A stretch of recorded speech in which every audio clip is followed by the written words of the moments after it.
guys, welcome back to my channel. Kararating ko lang galing ako sa pag-day off. Ngayon, pagkaka-uwi ko, trabaho naman. Diba? Hindi pa tayo nakabihis, pero trabaho naman tayo. Mag-aalas 10 na ng gabi. So, wala yung amo ko, kaya nakapag-video ako, siguro nasa kainan. Magtatagalog ako kasi gawa ng bata baka.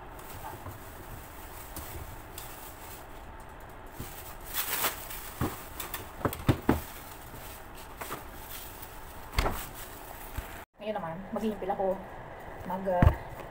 kukugas ng mga prutas. Ang daming prutas guys, tingnan mo.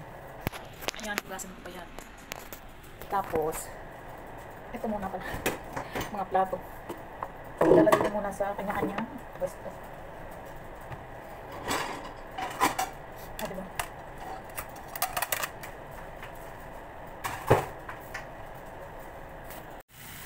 So ngayon guys, tapos na ako maglinis ng mga plato, nalagay ko na sa kanya-kanyang lagayan. So ngayon maglilinis naman ako ng mga prutas, ang dami-dami. Igo, di ba? Magtatapos ako dito sa kusina mga 10:30. Ayan. Kasi ayun pa, lalabas pa ako ng basura, ang dami. Di ba? Maglilinis muna tayo ng mga prutas. Magugasan ko ng oil.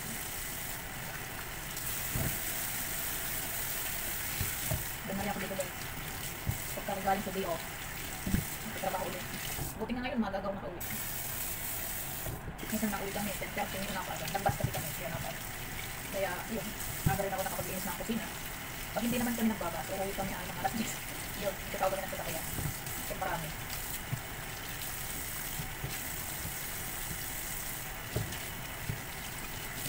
Noon dati nakauwi ako ng 11. Buti na lang yung mga grocery, kinayos ng mga amo ko. Kaya na-nag-inis kasi nasiraan kami na nasiraan ng motor. Yung gulong sumabot. Buti hindi kami nasiraan.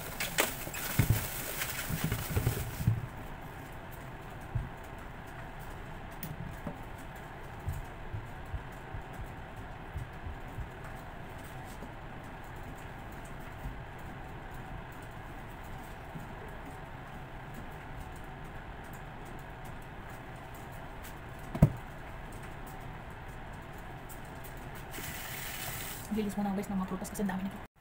Tapos guys, nabubusog ako dito kapag ako naglilis ng mga prutas. Kasi yung mga laglag na bread, nabawa, gano'n eh. Minsan pinakain. Nabubusog ako kapag nabugas ng bread. Tinitikman ko na kami.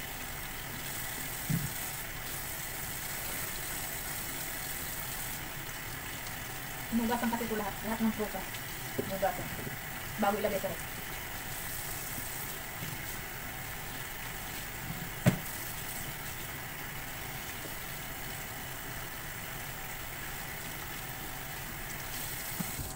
Tamis yung matamis. Tamis.